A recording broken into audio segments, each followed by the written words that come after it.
Bonjour et bienvenue sur la chaîne Passionnément Citroën pour la découverte aujourd'hui du nouveau Citroën C5 Aircross en direct donc de sa présentation officielle. Donc cette nouvelle génération du C5 Aircross se renouvelle totalement en cette année 2025 avec une voiture extrêmement fidèle au concept que Citroën avait présenté au Mondial de Paris 2024, où on retrouve donc un style qui est tout nouveau, fait de verticalité et d'horizontalité, un peu finalement comme on retrouve sur le reste de la gamme. Donc ici, on découvre donc la nouvelle signature lumineuse faite de 3 points lumineux, donc 2 barres LED qui encadrent 2 carrés verticaux. Le bouclier, donc on est ici sur la version électrique, donc le bouclier est fermé ici sur cette version. On retrouve également le nouveau logo de la marque, posé fièrement au centre de la calandre, mais qui, vous voyez ici, est en blanc plutôt qu'en chrome. Là, plus de chrome, ça ne se fait plus beaucoup en ce moment. Donc on est en blanc sur cette version avec une calandre noire qui n'est pas striée ici comparé à ce qu'on pouvait trouver sur C3, C3 Cross ou C4 par exemple. Ici tout est lisse, tout simplement pour favoriser l'aérodynamisme, parce que ce C5 Aircross est un phénomène en aérodynamisme, tout simplement pour permettre une meilleure autonomie dans sa version électrique. Donc fidèle au concept car, on retrouve les arches de roue qui sont ici aplaties sur le dessus, donc qui sont là aux 4 roues, mais surtout, évidemment, ces feux arrière assez étonnants, qui sont directement repris du concept, qui sont incroyablement fins, et qui viennent permettre donc de guider les flux d'air. Alors vous voyez ici, je vais vous faire voir, on a une ligne qui part de là, donc du début de l'aile, et qui se poursuit complètement tout au long de la voiture, et qui descend légèrement ici, donc ça va permettre de guider les flux d'air, qui vont passer donc entre les feux pour avoir une aérodynamisme optimal avec un bas de haillon très large. Vous voyez, un bas de haillon très large et par contre un haut plus étroit, plus fin.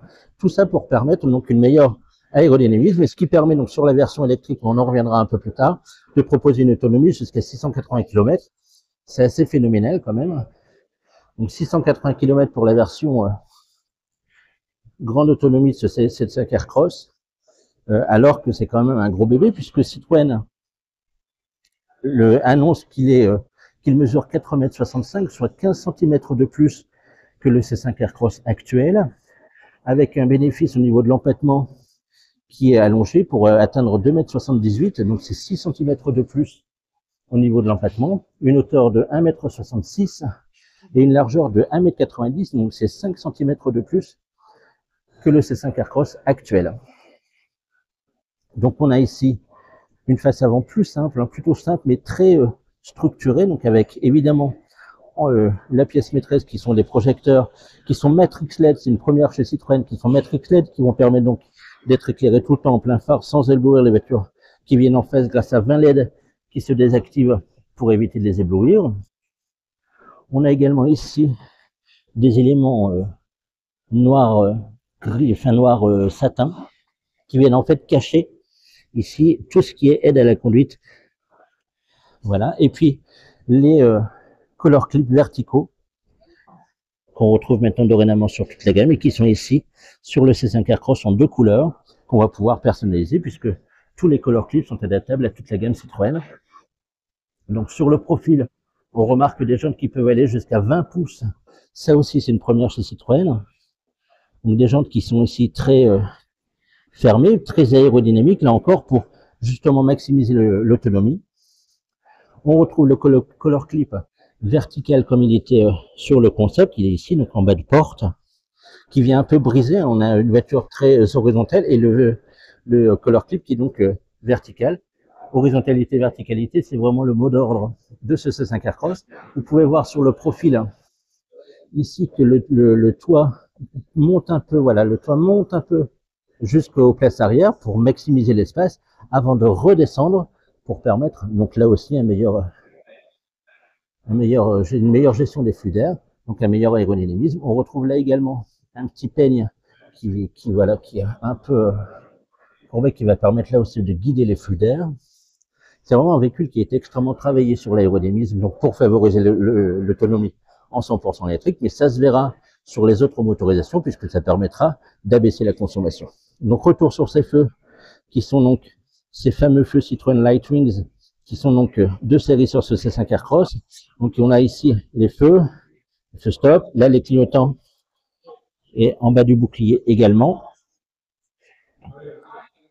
Donc on a la nouvelle signature de Citroën avec 3 points lumineux, qui est maintenant commune à toute la gamme et qu'on retrouve sur ce C5 Aircross dans une posture réellement nouvelle. Alors, je vais vous faire ça découvrir sur une autre couleur. Donc là en bleu.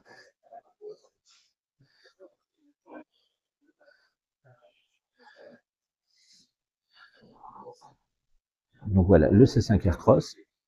Et vous voyez sur toute la gamme, sur toutes les couleurs, les monogrammes sont tous en blanc. Le logo est blanc, les monogrammes sont blancs, à l'avant comme à l'arrière. Je vous invite maintenant à découvrir l'intérieur. Pour cet intérieur, on commence par le coffre qui annonce un volume en progression à 650 litres avec un double niveau qui va permettre donc une planche qui va permettre donc d'avoir un seuil de chargement qui est plat au haillon, mais qu'on va permettre également de descendre et qui va quand même toujours garder 70 litres de chargement. Donc on a un haillon qui dégage une belle ouverture, qui est bien carré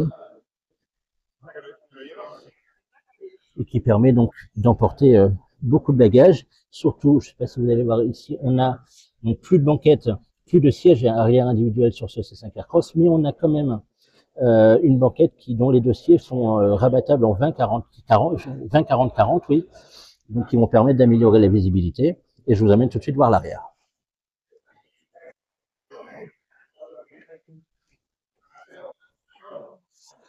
Donc à l'arrière, beaucoup de détails et beaucoup d'informations à vous dire. Et on va commencer par la contreporte, qui donc ici reprend les éléments striés. Voilà, surtout, regardez, voilà la commande de boîte qui est un peu flottante, finalement. Les bacs de porte clairs qu'on retrouve dorénavant sur toutes les gammes qui étaient auparavant uniquement sur C3. On a une banquette donc 20-40-40, ici de couleur grise, où on retrouve les color clips comme sur la partie, sur la carrosserie extérieure. Donc une banquette qui dégage beaucoup d'espace. Alors je vous avais dit, l'empattement est amélioré de 6 cm au bénéfice de l'habitabilité arrière, qui progresse et qui est dorénavant l'équivalent de la C5X de la gamme Citroën. Donc c'est vraiment bien.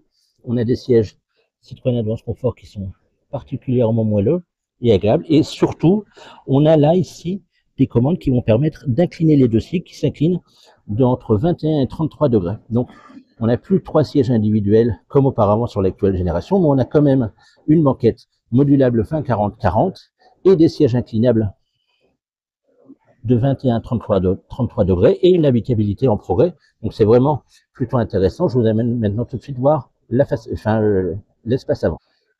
Et donc l'espace avant, c'est là où le C5 Aircross fait son show. On va commencer par la contreporte quand même. On retrouve donc un grand morceau de tissu ici, moelleux, sur la contreporte.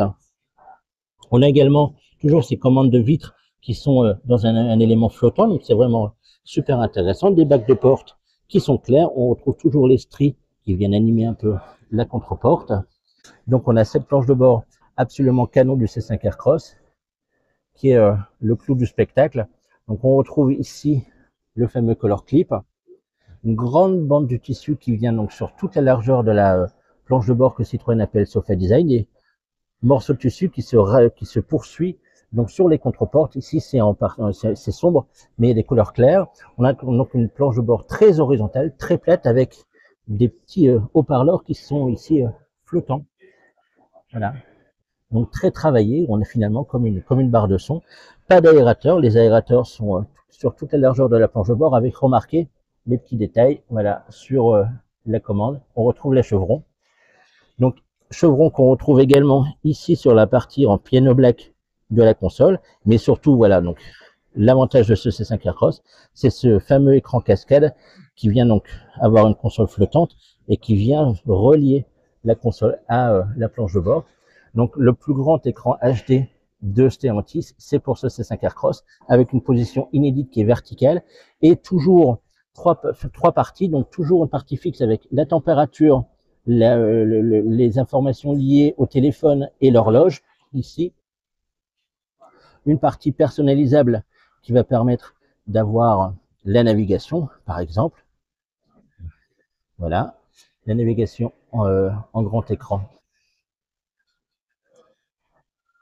Voilà, en 3D. On a vraiment quelque chose de plutôt sympa.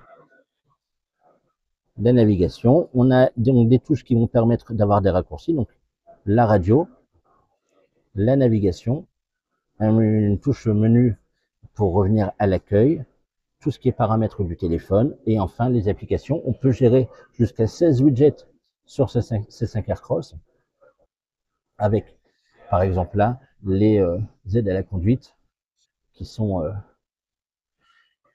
utilisables. Voilà, tout simplement. On a ensuite en bas de cet écran vertical les commandes de la clim qui sont toujours affichées. On ne peut pas se tromper. Alors il n'y a plus de bouton physique, vous pouvez le regretter, mais néanmoins les boutons sont toujours présents. Et voilà, on peut régler tout simplement, la climatisation avec l'écran tactile de façon plutôt simple. On a ici également une touche de raccourci pour la climatisation avec les paramètres du véhicule, le recyclage d'air, d'autres choses. Là, on a le bouton de volume avec les fameux chevrons. Voilà. Donc les fameuses commandes de boîte et drive mode. Là, ici, on a le chargeur induction. Donc on peut mettre son portable qui est dorénavant bien visible sur ce nouveau C5 Aircross. Il faut savoir qu'on peut connecter jusqu'à 2 téléphones en Bluetooth sur ce nouveau C5 Aircross. Là, on a également une boîte, donc avec un bel espace de rangement. Et ici, enfin, on a un combiné de 10 pouces qui est présent de série sur toutes les versions, qui est là aussi personnalisable. Et on va pouvoir donc avoir toutes les informations liées à la conduite sur cet écran, mais surtout également Citroën propose sur certaines versions la vision tête haute qui est projetée directement sur le pare-brise et qui est 30% plus grande que C5X. Donc on doit être au niveau de 27 pouces maintenant. Donc on a vraiment une vraie projection sur le pare-brise, vraiment grande, qui va permettre d'améliorer. Je ne sais pas si vous le voyez correctement. Qui est vraiment de grande taille et qui va permettre vraiment de ne plus quitter la route des yeux. C'est plutôt un avantage. Donc on a vraiment un bel habitacle sur ce C5 Aircross qui promet beaucoup de confort. Donc là, on a également des rangements. Donc le C5 Aircross sera commercialisé à partir du mois de juin 2025. Les tarifs n'ont pas encore été dévoilés. 3 motorisations sont au programme. Une hybride 145 chevaux dorénavant bien connue qui permet de faire environ 50% du temps des trajets en ville en 100% électrique. Pour avoir plusieurs fois eu les modèles de la gamme LSC, je pense qu'on peut faire beaucoup plus que 50%. On a également l'hybride rechargeable 195 chevaux qui va permettre d'offrir jusqu'à 100 km en électrique en ville et 86 km sur le cycle WLTP. Enfin, on a 2 versions électriques, une version de 210 chevaux avec 520 km d'autonomie et une version 230 chevaux avec 680 km d'autonomie. C'est une grande batterie de 93 kWh, fabriquée en France chez ACC à Douvrin pour ce C5 Aircross qui est fabriqué également en France dans l'usine de Rennes, l'usine historique de la marque. Je vais vous faire montrer un petit détail, je vous ai pas fait voir tout à l'heure, qui est sur le bouclier. Regardez comment il est travaillé, ce qui va permettre donc là de guider les flux d'air, là aussi pour soigner l'aérodynamisme. Là aussi on retrouve un méplat. Donc c'est plein de petites lignes très travaillées qui vont permettre d'améliorer l'aérodynamisme et l'efficience globale du C5 Aircross. Je vous donne rendez-vous sur le site Passionnément Citroën pour découvrir toutes les actualités du C5 Aircross et de Citroën en général. Et à bientôt sur YouTube pour une nouvelle vidéo. Salut!